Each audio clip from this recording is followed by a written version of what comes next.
Our topic tonight is the survival gap in our homelessness net. As you may have noticed, Seattle and King County have too much housing that people can't afford and too little housing that is affordable. Across the country, there are about 4 empty houses for every unhoused person. I don't have statistics for King County, but I imagine it's not too different. Our governing bodies are reluctant to create incentives for building an adequate supply of truly affordable housing or for keeping rents within bounds. Possibly this is because most of our revenues are dependent on property taxes or sales tax. Consequently, we have a situation in which around 80,000 people with jobs located in King County can't afford to live here. And 2 out of 5 households who do live here pay unsustainably high rents every month. For the 9,000 plus people who are still looking for a place to call home, about half of whom are children, our county's shelter system can provide places for only 1,704 individual adults on a given night. During the one-night count in January 2013, these and the 455 winter response beds were all filled. 2,736 people were counted outdoors. Of these people not in shelter, 273 slept in self-managed homeless tent cities, and 878 were sleeping in vehicles. Until this year, the Committee to End Homelessness in King County had been reluctant to put energy and money into homeless shelters, though most service networks and housing programs were accessible only through the shelter system. So, for many reasons, people have found their own alternative shelters, mostly tents and vehicles. Tonight, we'll hear stories of how people have dealt with this survival gap. And after the stories, we'll have a time for questions and answers. So, to begin with our first, there was one thing I wanted to do to kind of warm us up, and that was to do a little sharing in the crowd. So, to find out what we have in common, how many of you at one time or another in your life have been housed in a place of your own? Whether it's an apartment or a house. Anybody up here? Yeah? How many of you at some point in your life have not had a place that you could call your own, had to double up with relatives or live otherwise? Yeah, it's like that. So, Trace, would you like to share your story of how you became homeless? All right, thank you. Good evening there.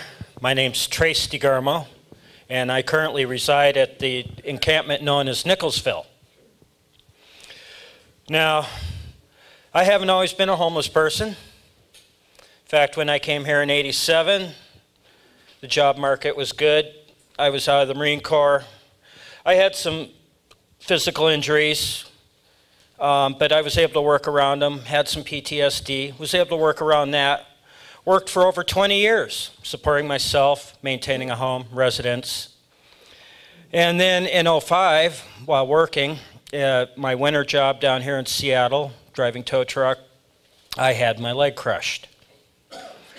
Well, between the other things I had picked up over the years and my time in the service, that final injury was too much for me to continue doing the kind of work I had been doing, which was driving tow truck, forklifts up on the tundra, up on the North Slope, loading tugs and barges. So where do you go from there? Well, I had some savings. I say, I'll start a business. Well, started up in 07, things are fine, going okay in 08. Near the end of 08, economy starts to look bad. Things are tanking. 09, I end up losing my place to live, the tow truck, down to just a service truck. Ended up living in that, trying to maintain the business. Couldn't do that, the truck broke down.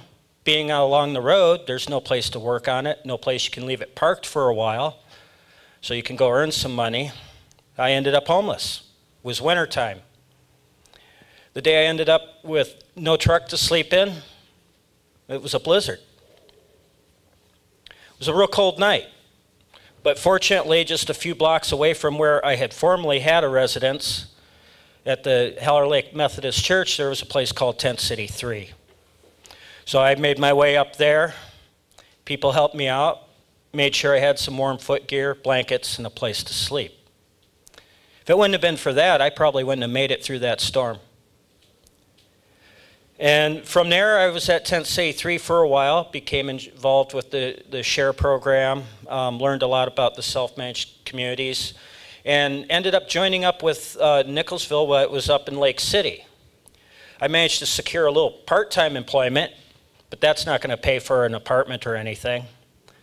And so when it was time for Nicholsville to leave Lake City, I had no shelter, couldn't maintain the job. It was a hospitality job. Can't keep yourself clean, smelling good, they're not going to keep you employed. So, since then, I've been with Nicholsville, since the firehouse. We've been down where we're at for 2 years now, without a permit from the city council, though the mayor said he went and bulldozed us. That left us without police protection. Though being a self-managed community, we rose above this little challenge, and for over 2 years, kept a well-ordered, peaceful community with no support from the local government until Thanksgiving Day, when we were flooded out, and the mayor's office decided that we should have some help. They provided us with some pumps, brought in some other stuff, concrete blocks, got the health department to work with us, and between the health department and the mayor's office, we got the camp physically back on track. Though unfortunately, the lack of police protection was and is still is, of concern to us, though we've dealt with our problems. And that's the thing, is without these encampments, people die. And without the encampments being supported by folks like you and by the local government, it's very hard to keep them open and functioning. And if we don't do that, people will die. So these are so important because, as you heard her say, most people get to their temporary and permanent housing through the shelter system. Well, most shelter beds are full. A lot of people are highly allergic to bed bugs, which we know there's a big problem with downtown, and various other reasons. So we find a lot of people in the encampments. Thank you. Our next panelists are Stacy and Roger, and they're going to share their story. Thank you. My name is Stacy. This is my husband, my best friend, but most of all, my caretaker. I was on life support last March and have been hospitalized 3 times since. We were not always homeless. We just became homeless as of March, the beginning of March, actually a week prior to March, because the safe parking program that we are now participating with started March 1st, and they allowed us to start early. And I'll go ahead and let Roger tell the story. Yes, we moved here from Florida in November, and we stayed in motels while we were looking for work, and our money ran out. I think you switched the mic off. It just got switched off accidentally, sorry. Okay, there you go. Tell them why you came. We moved up here from Florida, and we stayed in a motel, and our money ran out about 3 months after that. The reason we came up here is our youngest son had started failing in life, and we decided to uproot ourselves and come up here, and we've got him in college. He's going to Highline Community College. He's back on track, but everything for us since then has fallen apart. We tried the tent city, and it just didn't seem like the right fit for us, so we struck out on our own. We were staying at the Kmart on Aurora that just closed, and the night before the grocery outlet was robbed across the street, we got our safe parking permit, and thank God we did, because everybody else that was camping there got rousted out by the police. So since we've got our parking permit, we've been staying at the UCC church right up the road. Everything's worked out pretty good for us. We don't have to deal with the prostitutes and the drug dealers or just the general people who really prey on homeless people, because there are a lot of people out there, if you have nowhere to stay, that will mess with you. They'll try to rob you or take your stuff from you. And we've had to deal with that, and it's really not easy. So when we got the parking permit, the church people there are great. They've become our community now. They've accepted us as normal people, and they have provided us with a facility to shower in. We now have a warm toilet at night, which is a big change for us. And pretty much everything seems to be working out, other than we still have challenges like condensation in the vehicle, which can be a monster when it rains outside. What else? Cooking sources. Cooking sources, they're hard to find. But all in all, we do need everybody's support for the homeless tent cities and the safe parking programs, because you have families out there that have children in their cars. You have families that have children that are sleeping on the streets, and they're just not safe. And without support from people like you and the city governments and the police department, because the police a lot of times will pull up along and they tell you camping in your car is illegal. And so you have to constantly move every hour. Yes, both of us do work. It's just not enough to house us. Yeah, it's not enough to house us. Yeah, she's on all kinds of medication. It's very expensive. We were lucky enough to find a child's parents who lets our son stay for $300 a month in their house, so at least he's not homeless also. But we really do need everybody's support, because there are a lot of people out there that are hurting. And if you just drive down the street at night, you just look at the cars, the windows that are all fogged up. If you stop, there'll be people sleeping in those cars. Thank you for your time. Thank you.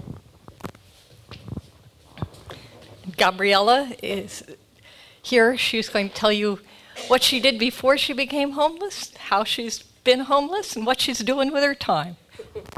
Hi there. You're just bound and determined, huh? My name is Gabriella Duncan. I have been homeless off and on for about 2.5 years. I've been in the beautiful city of Seattle for almost a year now, and actually came from New Mexico looking for a job. Had the economic downturn happened. My story is a very painful one, and my children got into a lot of trouble with heroin. The medication is extremely expensive, and as well as the treatments. And I was a single mom, and I sold everything I had, did what I could, and through a series of visits from the SWAT team, I decided it was time to leave Albuquerque and maybe go elsewhere and look for a job. And I headed out this way, but in the middle of all of that, I was diagnosed with several diagnoses that are extremely painful, and just a lot that goes into that that's very extensive. I am a social worker, went to college there at UNM, and so I have an education. I worked with street gangs as my day job as a teacher. But I started struggling with homelessness by trying to pay for everything that I just could no longer hold that together, and I did not have a lot of family support. I do have 4 older siblings, and they are all addicts, which explains, and I don't know why I'm not one, but 2 of my children are severe addicts. And so that's kind of my story, and that's how I ended up being homeless. But I ended up here car camping ended up with, that was what all I had at that time, and I came here to live in a tent city. I needed that space. I needed the community. I needed people, because people need each other. And it's just a little bit. It's just a little bit. It's an amazing thing to have a space where you can go, and even though it leaks and the wind blows and it's cold, it's yours for the time being, at least at the moment, because you have safety in numbers, especially if you're a single woman, and there's quite a few of them out there right now. And it's an amazing thing. The car camping piece has been a wonderful journey to go on with Ellie Maupin. I always say she's going to make the history books. I really do believe that, and all of her hard work. But the car camping piece to that is, it's just necessary to have that own personal space, and that's another way of having that. And if we don't support that, then, you know, we are not really serving humankind in the way that we could. And so that's pretty much my story, and thank you for letting us be here and allowing us to talk to you. And if you have any questions of me later, feel free to ask. Good evening. My name is William Price. I've been homeless off and on since 1996. Came to share in 1999. I'm a two-time combat veteran, United States Navy. Started out at Tent City in actually 2005. And I came from jail to Tent City 3, and it was kind of unusual in a way, because I was tore up from the floor up. I mean, wanting to get high all the time, wanting to go to sleep, trying to, you know, be able to be in compliance with Department of Corrections. That didn't work. Eventually, my sentence was revoked, and I was sent to the penitentiary. 2005, I come back out. 2009, actually, I come back out, and ended up going to Tent City 4. And at that time, I didn't know that survival, intern mecha, I didn't know what that stuff meant. I just wanted to go in and go to sleep. That's all I wanted to do. But I got food, I got medical services, I got things that were provided for me that I didn't really have to really look too hard for. They were there to really want to help. After the fact, probably out of all that, was my probation officer was very, very willing to say, okay, I'm going to put this condition on you. I want you to come see me every week. Now, mind you, Tent City 4 was in Kirkland, so I had to take a bike on the bus all the way to the Soto District every week to see her. Needless to say, I completed my probation. I have not went back to the penitentiary, and I'm clean and sober. The last part of this story was, it came to the point where I was diagnosed with cancer, not once, but twice. I'm in remission now.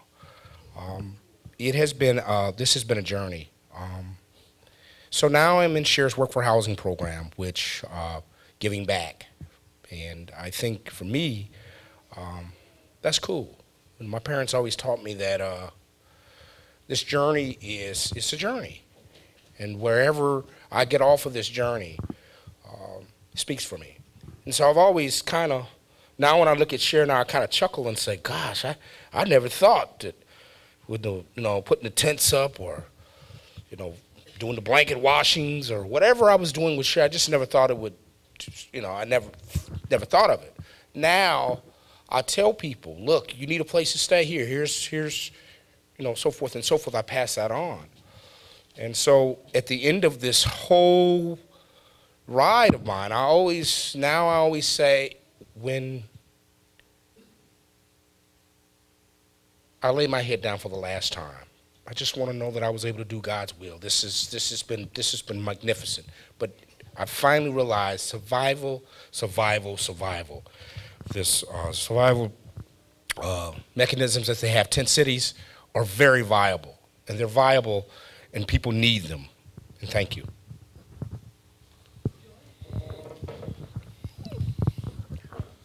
My name is George Sidwell. I'm a Nickelodeon at heart. I'm also a real change vendor. I haven't always been homeless. 17 and a half years clean and sober. had my own construction business. 2009, I wound up having a severe stroke, wound up having to go to rehab and learn how to rewalk, and lost my business because of the expensive medical costs, lost my insurance, and when I got out, all I had left was my home, and about 6 weeks later, it burnt down to the ground, and I found myself on the street. And I took and went to Everett Gospel Mission, and I was standing there on a mat on the floor, about 3 inches from the next guy was next to me. And because of things that I've went through in my life, I have PTSD, and that didn't work too well, especially when someone flips over in the middle of the night and their hand lands on your chest. Also, having to get up and leave at 6 o'clock in the morning and make sure I had my signature in for my bed by 7, and make sure I was in by 9, and make sure I took all my stuff out with me and packed it around while I was out. Made it really hard to go get a job interview with a bag full of dirty clothes with me. You know, I mean, would you guys want to hire somebody like that? There was a point in time I wouldn't have. And that's as being a business owner. Then I took and found Nicholsville.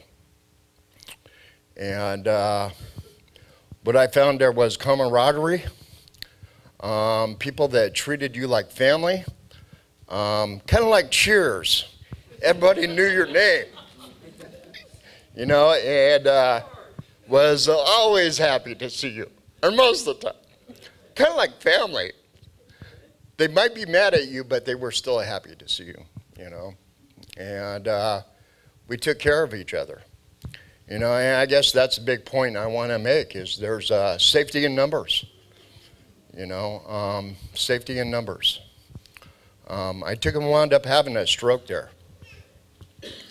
And because of someone being there, they were able to get a hold of 911 and get me to the hospital and administrate medication to help stop the stroke.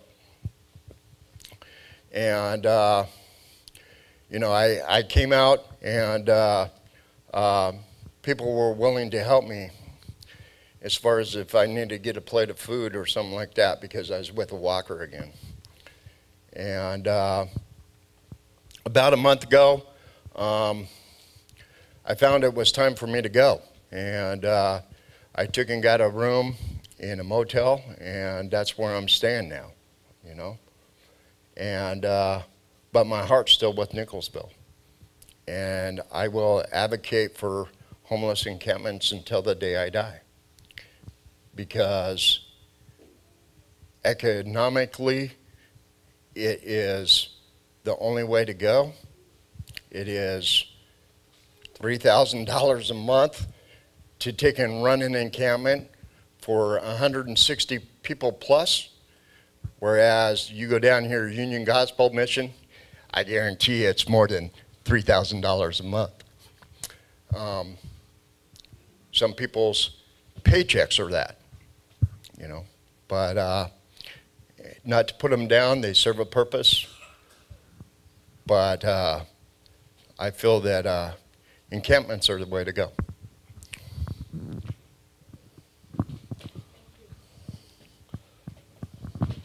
I'm going to stand because I have my notes and they're all scattered. Sorry. Hi, my name is Jarvis Capucion, and I live at Sherwill's Tent City 3, where I have been since 2010. 2 years ago, the coalition of Share, Will, Nicholsville, and Real Change News had declared a state of emergency in Seattle and King County.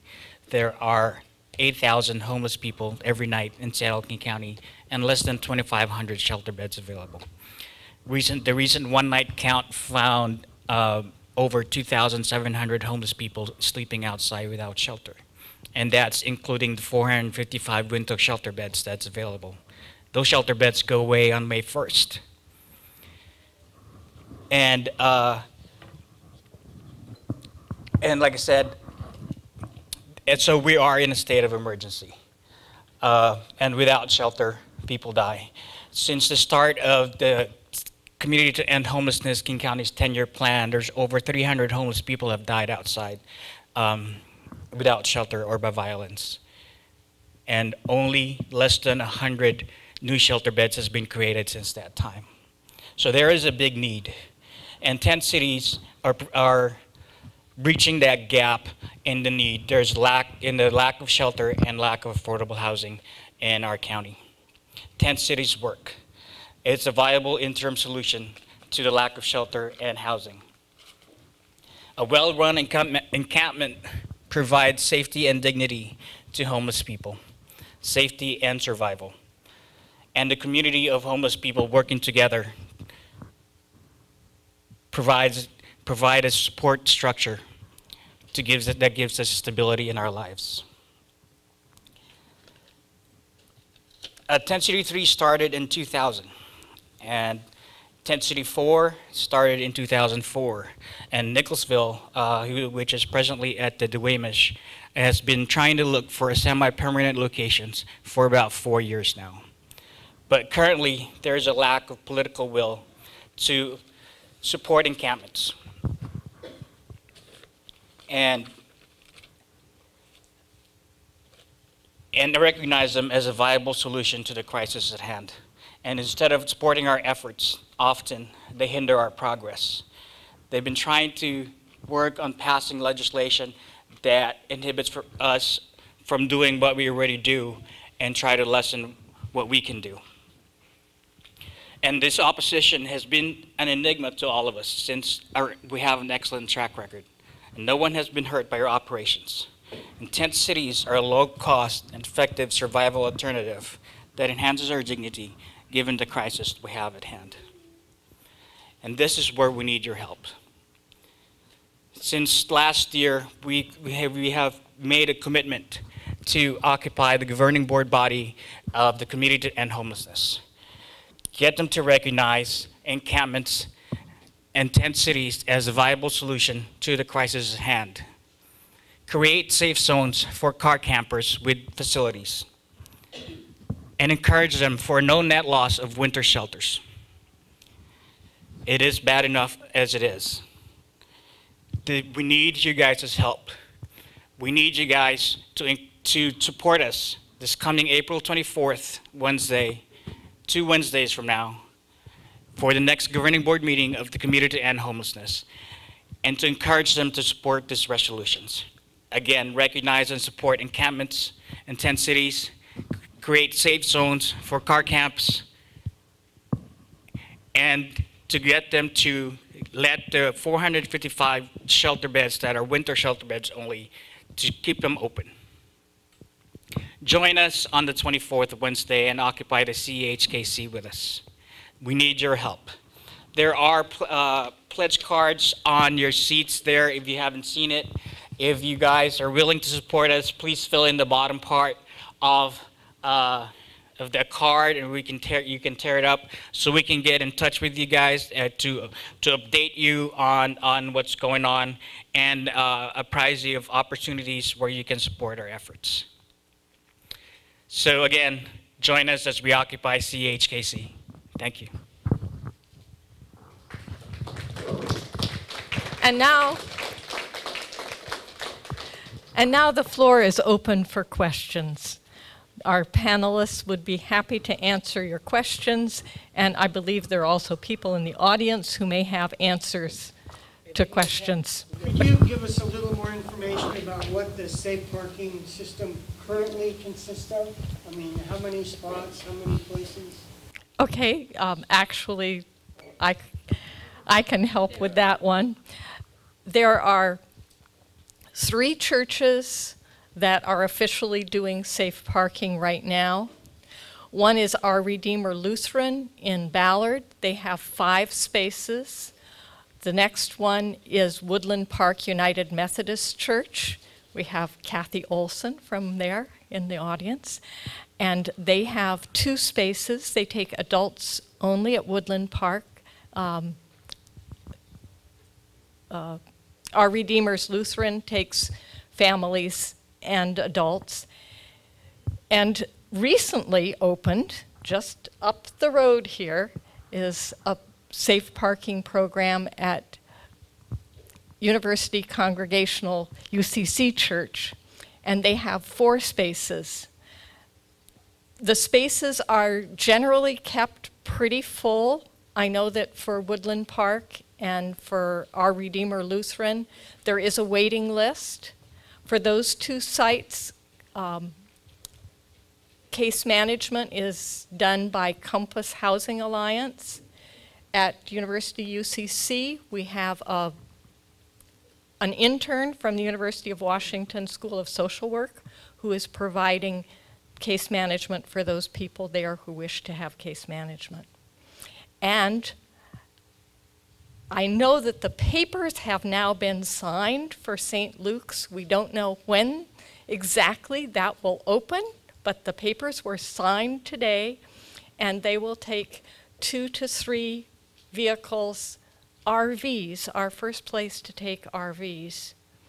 And on the 23rd of this month, there is a community meeting at Lake City Christian Church, and they will be opening 3 or 4 spaces there as well. Yes. So again, during the recent one-night count, 873 people were found sleeping in cars. And as you've just heard, there's only a limited number of spots for car campers right now. Recently, United Way really said that they were going to release $1.2 million available for shelter, but they were very specific that encampments or tent cities and car campers are not going to be eligible for those funds. We need your help to encourage our leaders to do the right thing.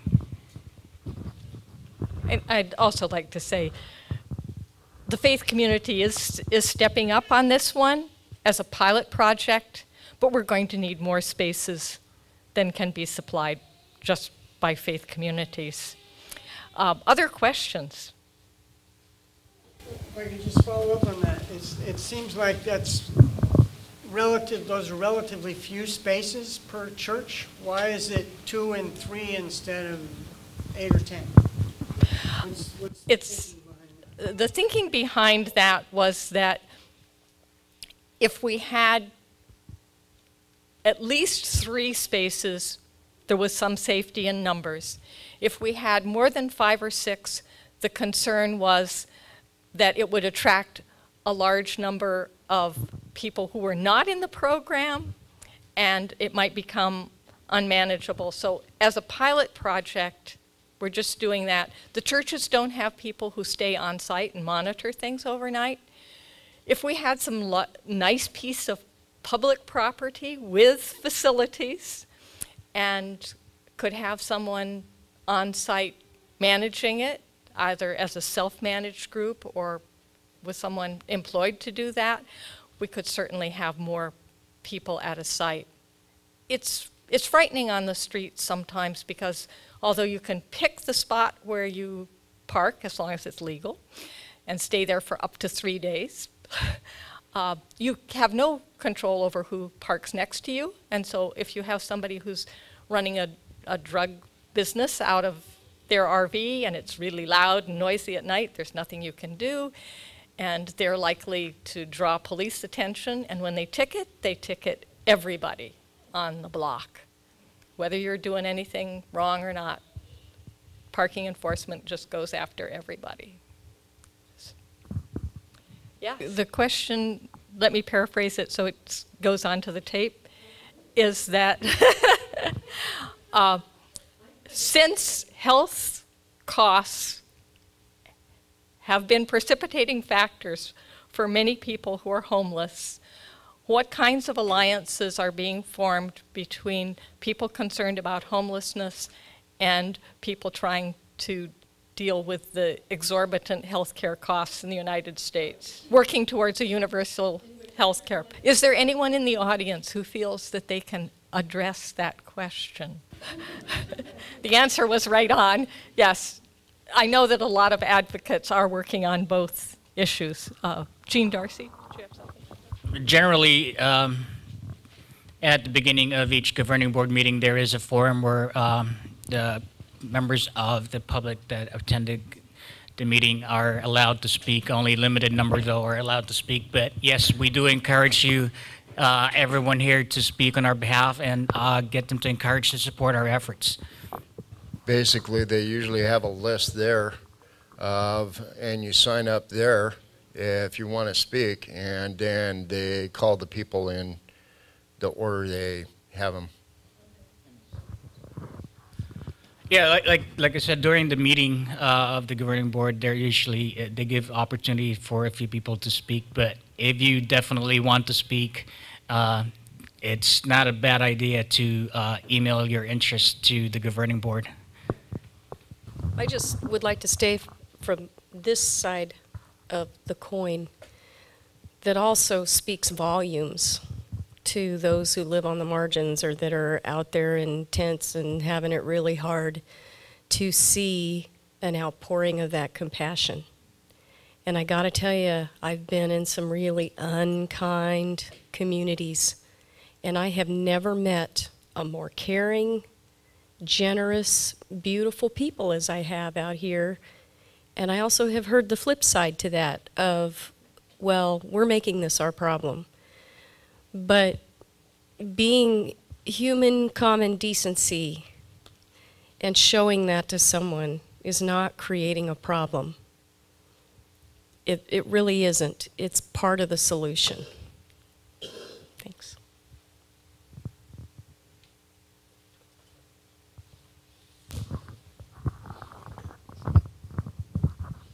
Okay, that's all right. I can lean forward. So this is for Stacy and Roger. I was curious if you can talk, because you talked a little bit about this parking space that you have up the street. If you didn't have that, where would you go? What do you think what other options do you think would be available?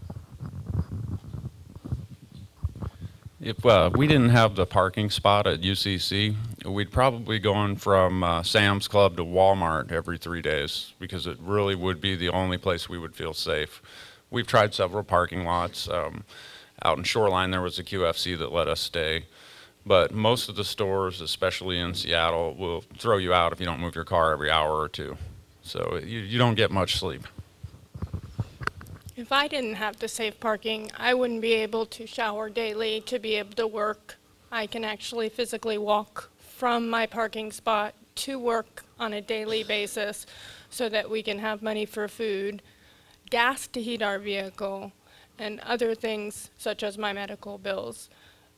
As of March 1st, we were the first family to start the program, and as of last week, we did get shower facilities and toilet access, and there are 4 families living with us. Yeah, we're on a wait list. Depending on which place, it's 2 to 10 years. So there really is no housing right away for anyone.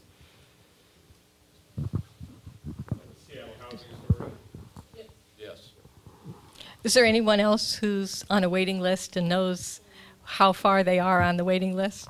I think I'm 1,792 in New Mexico as of a couple weeks ago, and I've been on that list a year and a half. And even with my status of disabled, so, yeah.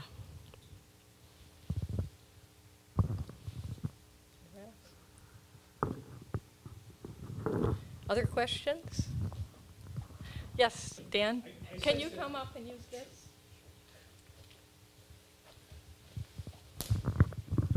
Just not to play devil's advocate, but the flip side. What if nobody came? What if this committee met and we didn't rally before and we went down? What things would come out of that meeting that would be detrimental to why we're here tonight? I know that you're saying it's important that we support it. What's the downside going to be if we don't care? That's what I'm not hearing quite yet.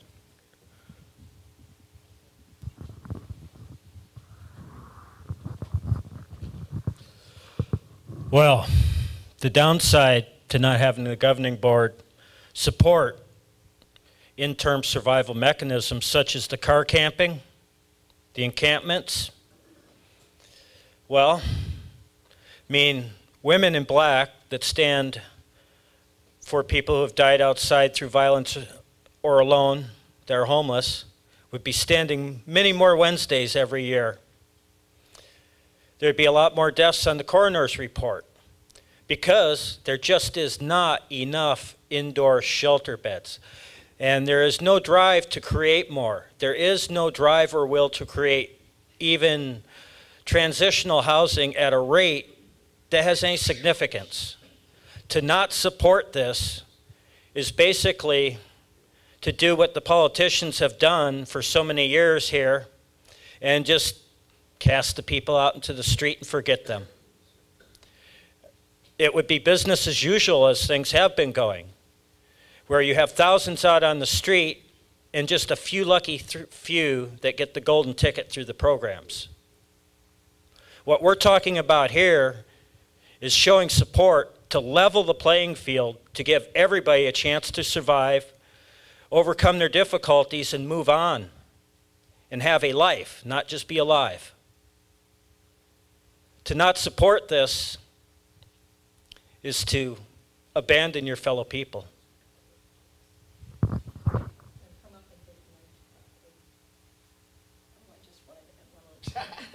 Want to be front and center, but most people don't know this. The Highland Park Action Committee, which is on the hillside above Nicholsville, has written a letter to the mayor asking that Nicholsville be told to move by June 13th. So that's one of the possibilities of something that could happen if we don't get a good turnout on April 24th. Thank you.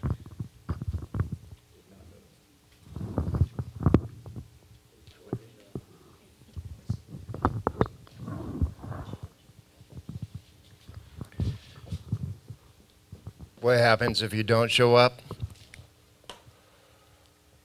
You'll find more people that are chronic homeless. That's what you'll find. Because tent cities, car camping, you'll find people, tent cities give you a place to leave your stuff, okay? And what you'll find there is people that ain't so much drinking and drugging their day away, they're actually wanting to work and get their life back together. You go down to Union Gospel Mission and find that? I doubt it. And if you do, you're very lucky because it's someone that just came in off the boat and hasn't been here very long, so they don't know any other place to be. Or you find your penitentiaries getting fuller because of people hurting each other. Or like Trey said, you know, women in black are standing for a lot more dead people on Wednesdays because of the fact that they're dying outside with hypothermia, or someone stabbed them in the middle of the night because someone come by and didn't like a homeless guy, you know. So, you know, I mean, this is a responsibility for us as human beings. You know, this is a church, I believe. You guys sitting here, I believe you're Christians. And, you know, don't take me wrong, I'm not putting you down or nothing. But I believe what Christ says is that we need to love each other as we love ourselves. I think the main reason that we need you guys to support is, for the longest time, as a homeless person, I know for a fact that the policymakers, the politicians, the bureaucrats, they really don't listen to homeless people. They really don't listen to what we have to say. Oftentimes we are ignored or minimalized, our concerns. We are providing ourselves safety and survival that the system has not been able to afford us. But we need other people to speak on our behalf. Because, like I said, as a homeless person, nobody really wants to listen to what I have to say. They think that we are the problem and we are not part of the solution. But what we're doing in sheltering ourselves and providing us safety, dignity, and survival in being in a car camp or a tent city provides not only dignity to us, and we are basically providing a service that, like I said, that is a viable solution to the lack of shelter and affordable housing in our city. And if they don't listen to us, they have to listen to somebody, or more people are going to die. This is a question about the political ecosystem. Does the Committee to End Homelessness have any influence around the planned sale of the Nicholsville property? The question is, does the city of Seattle have any influence over, does the Committee to End Homelessness have any influence in the decision to sell the Nicholsville property to Food Lifeline?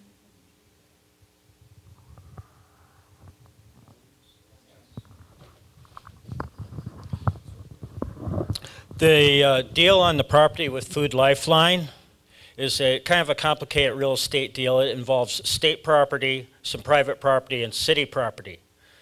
Now, the effect that the governing board can have on the city council is not only the weight of these august persons and their opinion weighing upon them, but the fact that they also have some control over disbursement of some funding.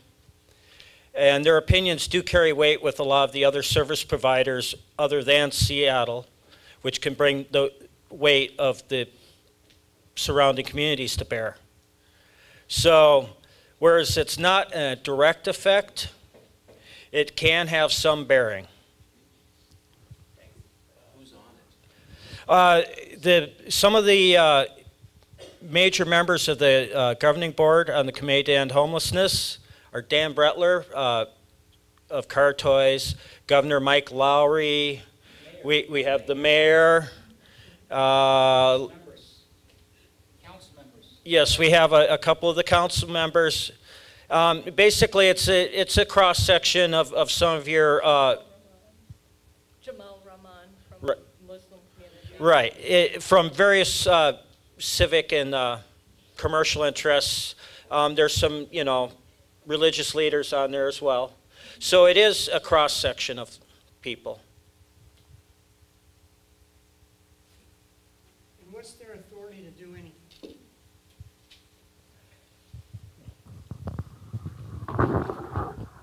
So the governing board. The governing board of the Committee to End Homelessness sets policy, and they're in charge of the 10-year plan to end homelessness in King County, and they set the policy that that other groups or other civic organizations has to follow. Like for example, like for the past 6 years or so, they have not been willing to fund additional shelters, given the lack of shelters. But this, like the last governing board meeting, due to the work of our coalition, they now have been said that they were going to fund shelters, and that's a shift in priorities that due to our efforts. And yes, they do set the policies, and they have, if they will only have the will to end homelessness, they can set the policies to set that in motion. The lady in green, I believe, had the next question. Sorry, I don't know your name. Yeah, well, I don't mean to get attention, but just. We need your voice. I want to stand by the guy in red shoes. The homelessness issue, yes, I've been very interested in. The one person that voted against in the city council, the latest taking over a building, city council, and the bottom floor will all be businesses, middle income in the middle, and some low income people on the top. Talk to him. I saw him at another meeting about something else just the other night. He gave me a woman's name and phone number that I don't have with me to refer to, but contact Nick Licata in city council. He's the only one that voted against that stuff. He's very people-oriented. And just not a long-winded letter, but anyway, just to tell him something brief about your situation, and you're not just writing a little note to get attention or anything. He's real people-oriented, everyday people who's different. We're all the same. One of the issues on affordable housing, just to put this in here, is that sometimes developers will define affordable housing as that which is affordable to people who make 80% to 100% of the median local income. This is not the group that's really hurting.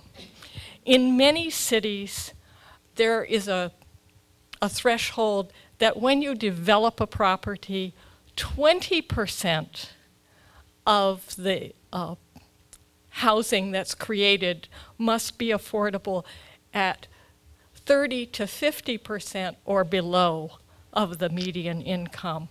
We need to move in that direction. 5% at 80% is not enough.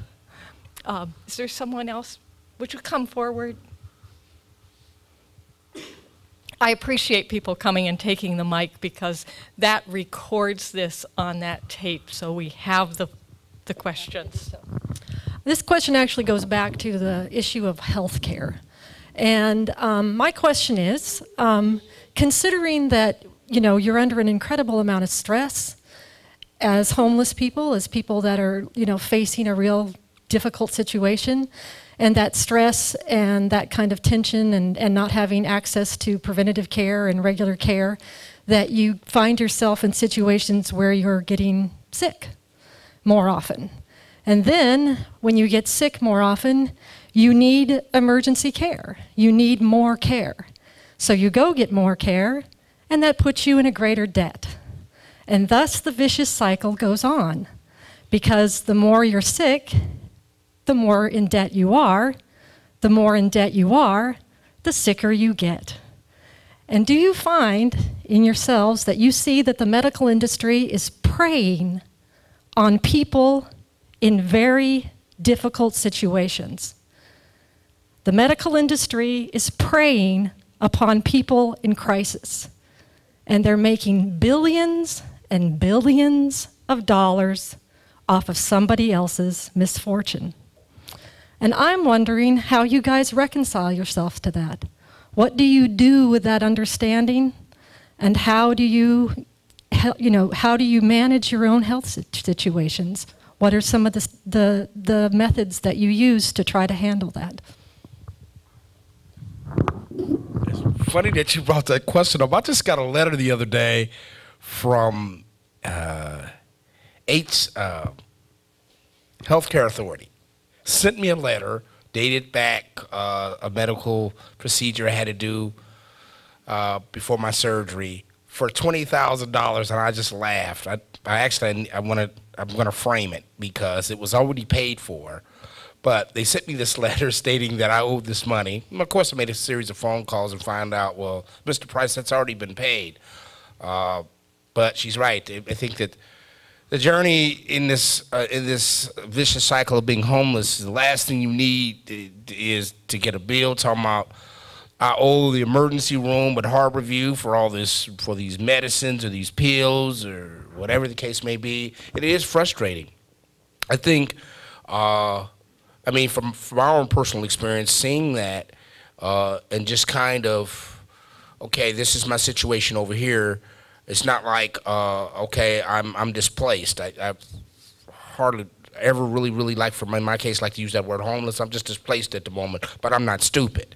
So they think, okay, I'm homeless and I'm stupid too, so they can do this to me. But that was not going to happen. And so I had to, the medical part, I really had to just kind of, okay, these are the services that I, as a vet, that I get. And I'm going to make sure I follow up on that because I had been overcharged, overbilled, but I had a little scruples about. And then I met some veterans out at Tent City that said, hey, you need these numbers to call, and it's networking. I network with those people. And those guys, call these people, trust me, you don't owe that much money. And it's weird now that I am doing some good things in my life, those things came back when I got that letter. I remember what my best friend Bud Sears told me, may he rest in peace, is make sure you call this number. And I still have that number, and I called it. No, you don't owe that money. That's a typographical error. But you still living that same address? I said, no. Well, how did the letter get to you? Well, never mind, I got it, but I didn't have to pay it. But these networking within Tent City, I was able to get that medical information and make sure that these people are not trying to prey on me. But I see it all the time where people going, why do I owe this? I only went in to get a chest contusion, and I owe $7,000. We have some special guests here who'd like to have a moment to speak about their situation. Hi, how's it going? I'm Jameson, this is Zoe. We're not homeless, we're houseless. We both own our buses, and we live in our buses, and we're happy living in our buses, but we want a place where we can park our buses to where we don't have the green Jeep at 7 o'clock every night coming by and honking at us because he doesn't like us being homeless on his street. And 7 a.m. Twice a day he rolls by and blares his horn at us. We want a place where we can park our vehicles and be left alone. We've got 15 more months left of college, and then we're going to be chefs, and we're going to get restaurant jobs and move on up in the world, but we're still going to live in our buses at that point. I mean, I feel safe. You know, we're together in our buses, so we can keep an eye on each other's stuff. Oh, yeah, if you want to hold it for a minute. 2 buses. Yeah, it's 2 buses. I own my bus, she owns her bus, and we just want a place that we can park that has access to a sewer dump and maybe access to fresh water, and that's all we really need. I mean, there's none of these programs that are opening up for the car camping that are even close to big enough to put our 2 buses in there. And, you know, there's plenty of empty lots like down at Magnuson Park. There's 2 empty lots down there that they're not doing anything with at this point. Right now we're restricted to industrial districts. We tried staying down in the Sodo for a couple weeks, but there are so many drunk people and drug addicts down there that I can't have my wife and kid down there. It's impossible to stay down there. So now there's a little 2-block stretch of industrial district in the U district that we stay in. And now the businesses that are there are wanting us gone because we've been there for too long, but it's close to the bus line to our school. We've got to be able to get up at 6 o'clock in the morning to go to school, and we're gone all day. And we just want a safe place to park our large vehicles. Buses also have they can feed people. There's many buses that travel around and feed people on a national scale, but they have lots of room. You can potentially have kitchen space. Buses can feed thousands of people. Like, they showed up at Katrina and other natural disasters, and they'd call each other and they'd be like, let's go to this place. And they'd be like, I'm already here. Like, so buses can be really helpful for that. And getting resources for things like that is kind of, like, that'd be kind of neat. I don't know. Thank you very much for sharing. You just mentioned, a couple of the panelists mentioned it earlier, about the issue about access to utilities. And I know that for some of the safe parking, if you have a safe parking, permit, or in an area you have those. If you don't, you don't have utilities. And as far as I understand, some of the tent cities do have access, and then Nicholsville doesn't. And I was wondering if you could talk a little bit about just how you get by without access to basic utilities, because that's something that I think folks would be interested in hearing more about.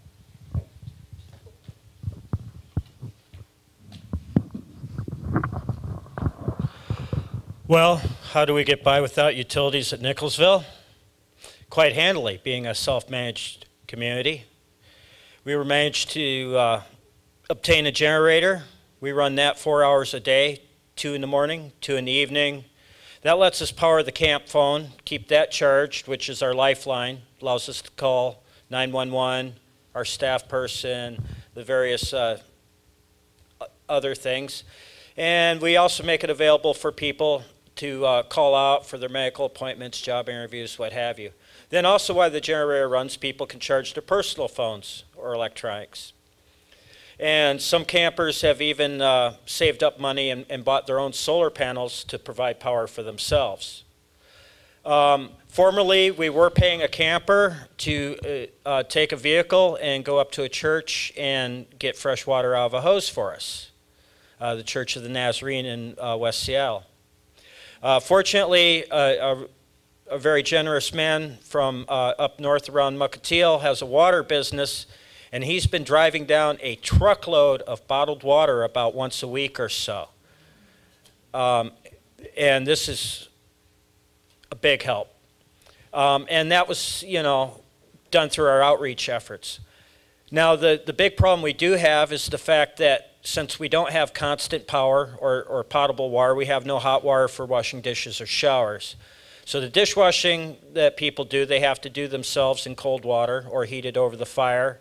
And then for showers, they have to make their way out to one of the service providers, such as Urban Rest Stop, the Compass Center, or a couple of the free ones.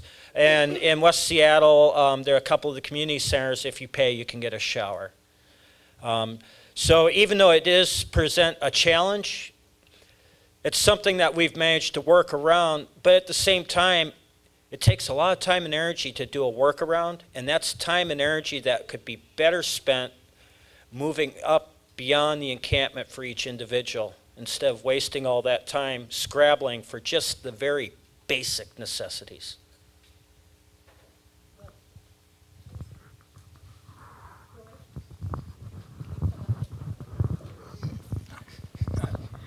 In California 20-some years ago, I was homeless, and the state opened up National Guard armories throughout the whole state. And I stayed there. And I was wondering whether or not the state or city, county could do the same. And the other thing is, if we ever have a natural disaster like the earthquake in Japan with the tsunami, or Katrina in New Orleans, and a big natural disaster, and an enormous number of people become homeless, what would the authorities do then? Because, I mean, if you've got 5 million people that are homeless, what do you do? So I think your elected representatives need to think about that. Are you suggesting that we already have an emergency? Well, I know of several buildings in the Seattle area, some of them rather large, that have stood empty for years. And I personally know them because I go by them quite frequently. They're not being occupied, not being used by the owners, and they've been empty quite some time. So would you like to maybe record those addresses so that we can find out who owns the property and what's happening? One big building right in Bellevue, right downtown on 116th, there used to be a used auto place, big building, stood empty for 4, 5, 6 years, whatever time it is. In the Redmond Transit Center, there's an apartment building that was, they have parking in the thing, right at the Redmond Transit Center. There's a big room that's twice as big as this. Thank you. It stood empty. Thank you, Roy. I hope you can write some of those down and have somebody follow up. Sir. For us, we haven't had a way to cook food, so recently we went down to the Y and we actually pay the Y to enter the building to cook our food, and on the weekends it does give us a space to go in and sit down. They allow you to play games and do stuff like that. But we pay over $100 a month just to be able to use a microwave. I have to say, I am not going to melt into the concrete. I can only be responsible for me, and I can only say that I am stepping up as a homeless person who is saying, you can have this group of people saying, we got to help them, but there's a certain amount of you that has to have that hope that remains, that enables you to move your lives forward. And when you're living with the basic, sometimes that hope is just lost. It's just a whisper. And sometimes you need other people to hope for you. And I have to say that along that line, I'm not ever going to stop laughing, and I've come up with some doozies. I have to tell you what I told the Tide Company. We had a crisis with blankets, and I wrote them, and I said, I hear that you have a truck that has washing machines on it, and you will meet at a site and help with that. And they wrote me back, and they said, no, we're sorry, we can't do that. It has to be only in the case of a natural disaster. So I wrote them back and said, I forgot. Does that count? That's a natural disaster, because I'm starting to forget everything. But they still wouldn't take my bring the Tide truck. But I mean, we have to have someone kind of. I have somebody who calls me and says, "What are you doing? Where are you going? Did you apply for housing today?" I didn't know her from anybody when I got here, and she is such a blessing to me. And if one person would take one homeless person and just check in with them and show them some kind of love. Take them for a cup of coffee. And there's some way to match them up. That's all we would need. Thanks. How are we doing on time? So we should probably wrap it up pretty soon. It's about 8:15. Okay. A couple more. All right. I just wanted to say one thing on Roy's statement. If that happens, hopefully you have insurance or a big bank account.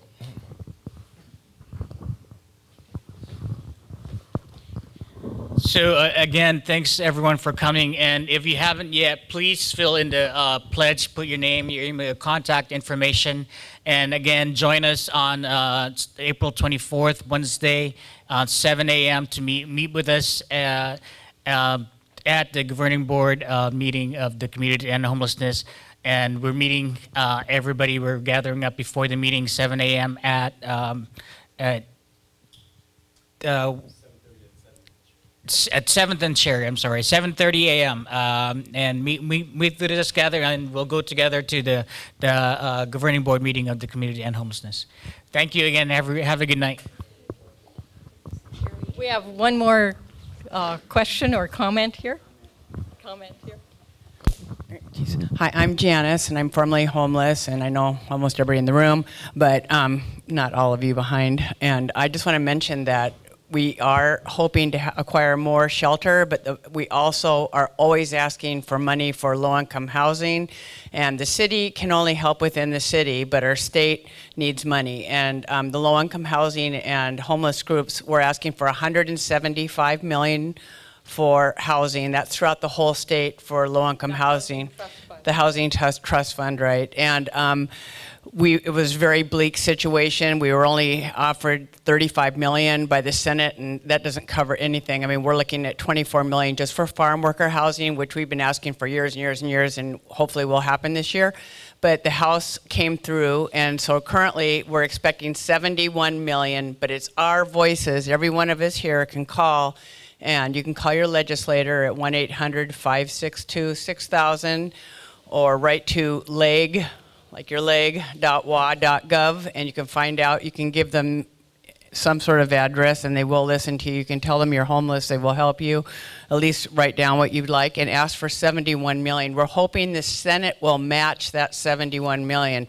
We're taking $100 million less than we're hoping for, but the $71 million is where we're having to deal with right now. So it's very pertinent that we do that this week, actually, and you can write to the governor as well. So I just want to mention there's always people behind the scenes, and the people that are homeless or formerly homeless, as well as any community member, is so important to them. That is what makes a difference in how we could acquire the money. Thank you. Thank you all for taking your time to come tonight. thank you for those of you who stepped up to be on the panel. I think you all deserve a big round of applause.